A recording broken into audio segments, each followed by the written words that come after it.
Alfie Kohn, a very renowned educational theorist and commentator.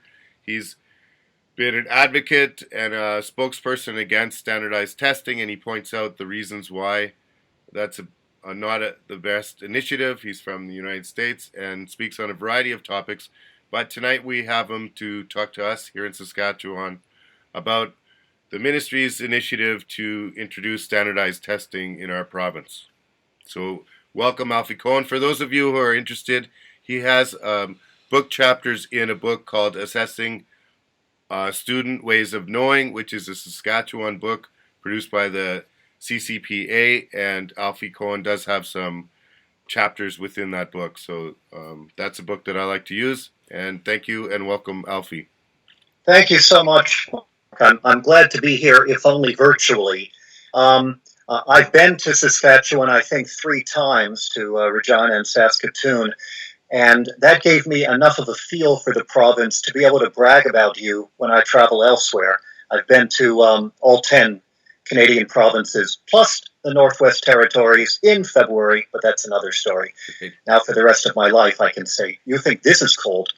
But I am so dismayed to hear about the ministry's initiative, in part because when I go to Alberta, when I go to Ontario, when I go to BC, I point to Saskatchewan as a model for how the testing craze that has largely seeped up from the South is possible and desirable to avoid, which is to say, you can do meaningful assessment and far better teaching when you don't have a provincial test. So now the possibility that my role model, when I speak elsewhere in Canada, might actually be joining the ranks of those who have fallen prey to this corporate-styled, test-driven, heavy-handed approach to assessment is deeply depressing. And I think you are at a key moment in your province when you can still keep your fingers in the dam and hold back this torrent.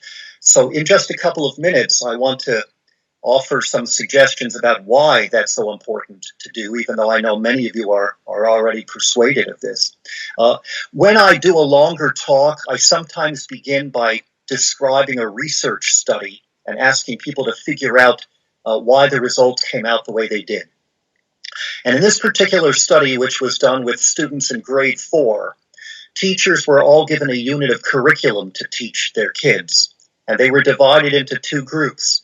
The first group was simply told, you are going to be held accountable for raising the standards in your classroom, and your efforts will be judged by how well your students do on a test after you're finished teaching. The second group of teachers were told, see if you can facilitate your students' understanding of this material. That's all. Then they were all set loose to teach, and when they were done, all of the kids were given a test. It was a fairly traditional test of a fairly traditional task, but the results were striking. The students who were taught by the first group of accountability and standards-oriented teachers fared far worse on the test. Now, if it were authentic assessment of a really deep thinking task, I would imagine that the divergence between the 2 groups would have been even more pronounced and maybe more understandable. But even when you're doing fairly rote teaching and you're just giving them a test that looks like a provincial test, something about getting teachers focused on accountability, raising the bar, and test performance undermines the quality of the instruction, even when you use a relatively unambitious and unimpressive measure, like a standardized test. And I invite people at this point in my presentations to try to figure out what's going on and why that should be the case. And I can't do that with you now, but I will mention that a second study divided teachers into similar groups, but instead of testing the kids at the end, the outcome measure was just to see how the teachers taught based on the instructions the researchers had given them.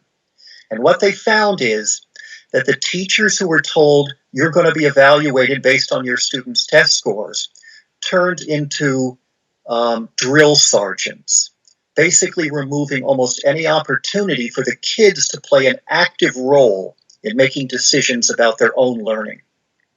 And we have a raft of other research demonstrating how important that is. So, in effect, the teachers felt controlled, and they responded by becoming controlling. Even though the teachers didn't like somebody saying, we're going to micromanage and de-skill you, and we're going to turn you into what amounts to a test prep technician instead of treating you like a professional educator, they turned right around and acted in this same controlling way to the kids, maybe because they were stressed out and scared. But for whatever the reason, even on its own paltry merits, by its own criteria, this approach doesn't work. And that's why the vast majority of efforts to keep rolling out this accountability version of school reform that's tied to test scores is almost never initiated by people who know a lot about education and how children learn and how best to assess it. It's strongly supported by politicians and corporate executives who know almost nothing about learning, and sometimes by people like a certain BC-based think tank whose name rhymes with razor, whose ultimate interest is in undermining democratic public education altogether, and moving toward a kind of market-based approach where everything can be reduced to numbers. Sometimes you'll even find well-meaning politicians uttering platitudes like, you can't improve what you don't measure, which really reflects an absence of understanding of the limits of measurement and of what constitutes meaningful thinking. The reality is, as one US professor of education put it, measurable outcomes may be the least significant results of learning. That's why I don't even answer the question, so without testing, how do we measure student achievement? I will answer the question, how do we assess student achievement? Because as soon as you've suggested that everything can be quantified, you will be dumbing down the learning to the kind of instruction that lends itself to being reduced to numbers, whereas deep thinking, understanding ideas from the inside out are best assessed by looking at real, authentic student projects and assignments, real evidence of their thinking over time in the real classroom, and the collection of those perhaps in portfolios or in what Ted Sizer calls exhibitions of mastery, not in a paper and pencil test, and certainly not in one that features multiple choice items. Standardized tests measure what matters least. And as we're discovering in the United States, standardized tests are a way to try to suggest that the most mediocre approaches to teaching have been successful. Let me tell you very quickly about what we know from the research here.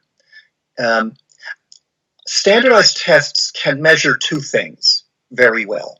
One is how affluent the parents are. And there is something like in the range of 80% of the differences in provincial test scores can be predicted without knowing a thing about what happened in the classroom. You just tell me how well educated the parents are and how much money they make. I'll predict your score on a provincial test with chilling accuracy. So to publish a league table chart comparing the test scores, as they unfortunately have done in other provinces and in all of the US, to publish that as if you're telling us which schools or communities are better is not only unhelpful, it's unethical. The second thing that standardized tests are very good at measuring is how good kids are at the specific skill of taking standardized tests, or how much time has been taken away from real learning to make kids better at that unique skill of taking standardized tests. I always like to ask teachers who are in provinces where they do these tests, how many of you, without thinking, can name some kids in your class who you know are really deep thinkers? You're really impressed with their minds, but they just don't test well. Every hand goes up. And then I ask the reverse question. Do you know some kids who are, well, you have some doubts about how much is really upstairs, but boy, are they good test takers. In other words, standardized tests simultaneously overestimate and underestimate. And good research has found this to be true. Studies done at the elementary school year, the middle years, and in the secondary school and high school, different studies have all found that higher scores on standardized tests have a negative correlation with deeper thinking. In other words, it's a superficial style of acquiring knowledge and skills that tend to look great when you're in a standardized test. The result is that we tend to be impressed by the wrong things. If standardized test scores go up, even beyond what you would expect from socioeconomic status, there are two rational reactions you can have to that. One is, so what? You haven't shown me that the learning is impressive or the teaching is good, because there are lots of ways that you can raise test scores without ever improving education. You can play games with who takes the test, but you can also engage in what could be called legal cheating, which is to teach kids the format and expected content of the tests. And so we've seen this in the US in many different states where they have a test and the scores start out low and then they get higher and higher and higher and everyone's congratulating themselves. And then they switch it for a different test that's supposed to be almost identical and the scores plummet. What happened? We thought we were making progress. Well, you were never making progress at learning. You were making progress at helping kids take tests well. And you were fooling yourself into thinking that meant education was improving. And so in various ways, you can improve test scores without improving learning. So higher scores are not particularly good news, nor are low scores bad news.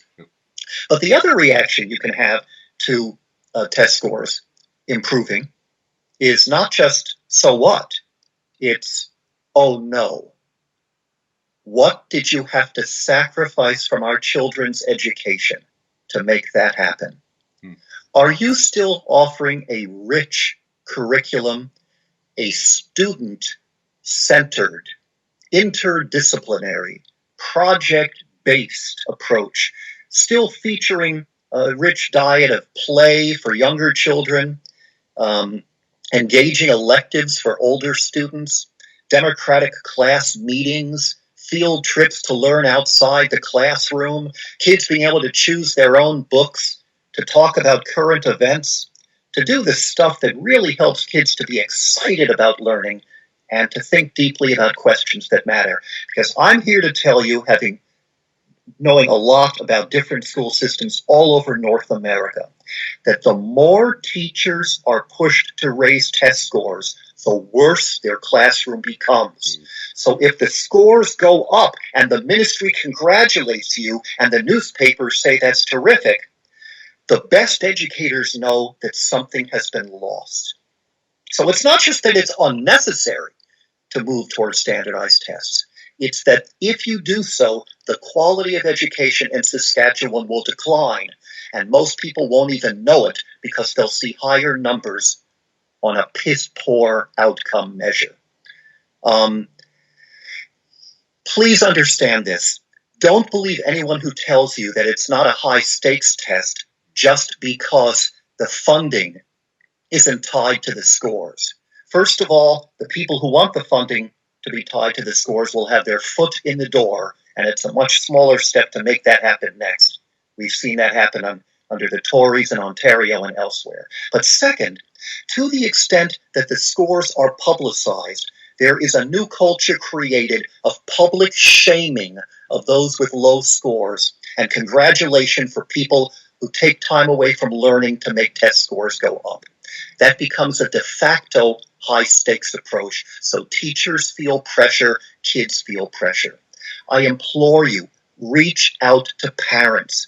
Help them understand that tests will ruin the quality of learning and that we can provide them, and we need to provide them, with much richer, more valid and valuable ways of understanding how our kids are doing and how good our schools are. That's a reasonable question for a parent to ask, but no provincial test will ever give you or a parent the kind of answer that's meaningful. Please don't let any provincial person say, maybe we're moving a little too fast. Maybe we need to pause in what we were doing without consulting the right people. If they frame it that way, they still have the same objective, which will do damage to learning in your province. The correct response is not, let's go more slowly, let's roll this out more cautiously. The correct answer is, that's the wrong direction in which to go at all. We need to stop this in its tracks so people like me can continue pointing to Saskatchewan to bring other provinces toward an approach to education that's about learning and not testing. Good luck. Thank you very much, Alfie. That was Alfie Kohn, renowned American educational theorist, speaker, commentator, public intellectual. We very much appreciate you taking the time and looking at Saskatchewan and using us as an example of what to be in an educational system. Hopefully you can continue to do that in the future. I hope so. It's up to you. Many thanks. Thanks. Bye-bye. All right.